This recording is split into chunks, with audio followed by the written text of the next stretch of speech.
അപ്പം ഇവിടെ അവരുടെ തെറ്റിനെക്കുറിച്ച് ബോധ്യം കൊടുത്തു. അടുത്ത സ്റ്റെപ്പ് വിടുതലിൻ്റെ സ്റ്റെപ്പാണ്. പക്ഷെ അതിനുവേണ്ടി ഒരു മനുഷ്യനെ എന്ത് ചെയ്യുക?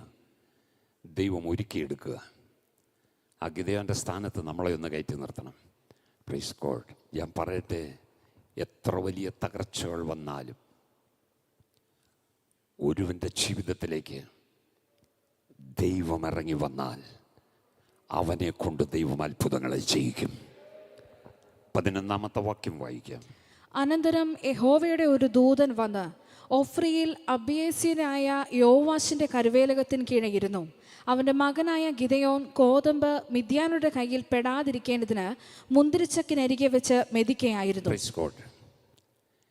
ആ ഗിദെയോന്റെ ചിത്രം ഒന്ന് നോക്കിക്കേ. ദൂതനവിടെ പ്രത്യക്ഷപ്പെട്ടത് താൻ അറിയുന്നില്ല. ഒന്ന് തനിക്കറിയാം, കഴിഞ്ഞ 7 വർഷമായിട്ട് ദൈവസാന്നിധ്യമില്ല. ഉണ്ടെങ്കിൽ ഭയപ്പെടേണ്ട കാര്യമുണ്ടോ? ഗോതമ്പ് കളത്തിൽ വെച്ച് തന്നെ മെതിക്കാൻ പാടില്ലേ?